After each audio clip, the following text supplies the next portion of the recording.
With a big number of unsubscribers in the last few months, World of Warcraft has hardly been so dependent of a single patch success in the past.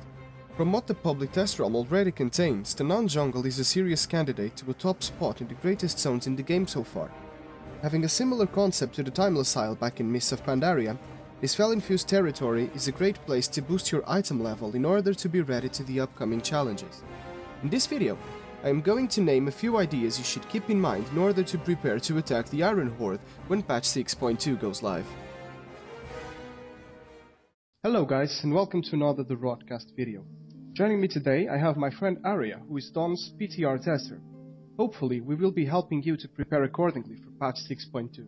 Hello Arya. Hello Rod, please ask away. What do you think is the destiny for Garrison Resources in patch 6.2? So, when the PTR was just available, building a shipyard cost 5,000 resources, and then ships weren't working.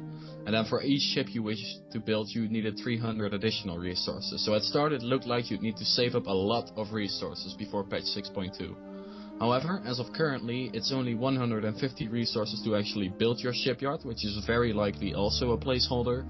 And instead of using resources to build your ship now, you use the second garrison resource introduced in patch 6.2, which will be oil.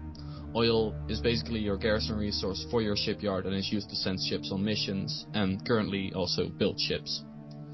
Also, ships will have 2 equipment slots you unlock while you level them up, or while they don't level they just become uncommon, rare or epic.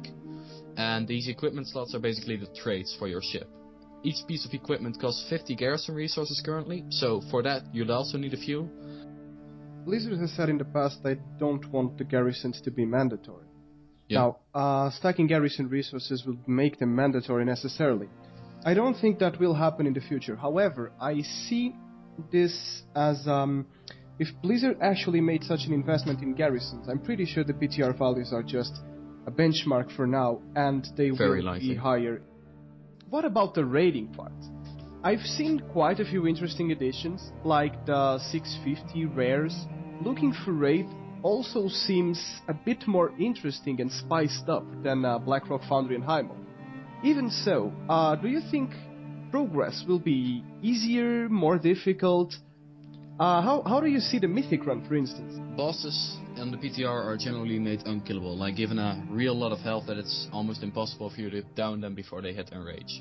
However, we are currently seeing heroic bosses getting killed on the PTR. Mythic testing is starting now. And I feel with the accessibility to Mythic testing, yes, the race will be over in a few weeks.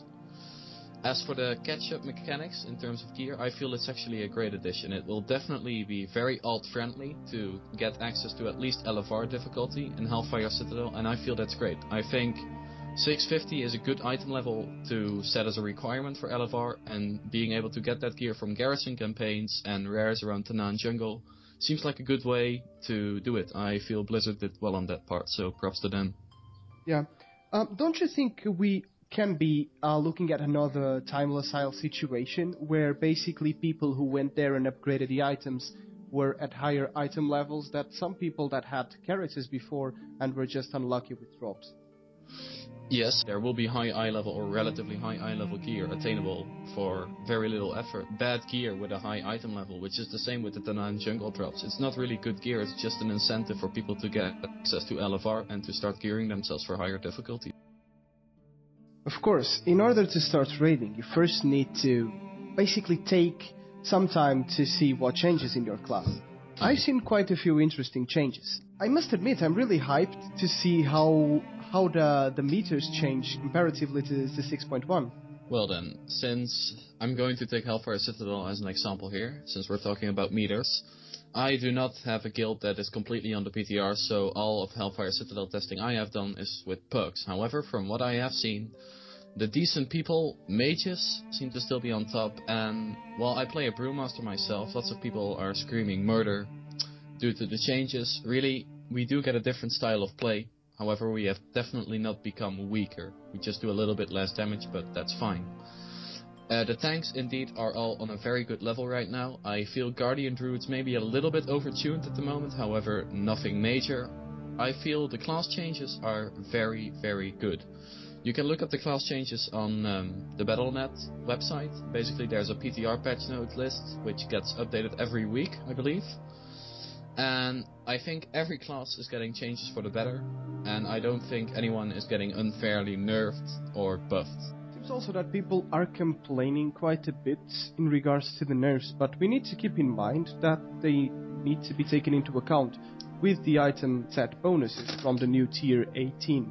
Now, we've noticed that the graphics of the tier 18 are not brilliant, but the set bonuses seem pretty solid. I think that we need to be a bit more careful when talking about nerfs and whatnot.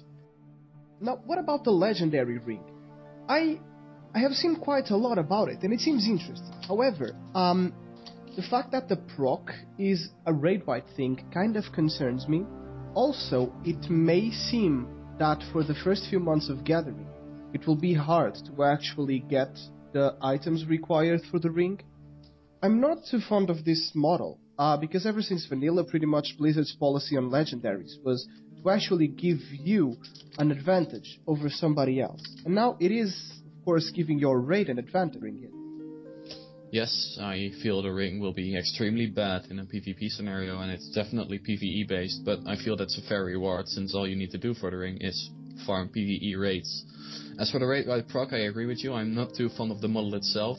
And as for the actual 6.2 PTR tests, or PTR quests, excuse me, it's going to be the same model as Pandaria. What I also feel is a bit lacking in the 6.2 quest is that it requires RNG, because 2 of the legendary quests will need a naval mission, like so from your shipyard, to retrieve an item for you. Yeah, it seems though that they are supposedly not wanting garrisons to be mandatory, but then every freaking thing in Warlords of Draenor requires your garrison. Last but not least, Feltlight. Now, Feltlight was something that actually made me laugh a little bit.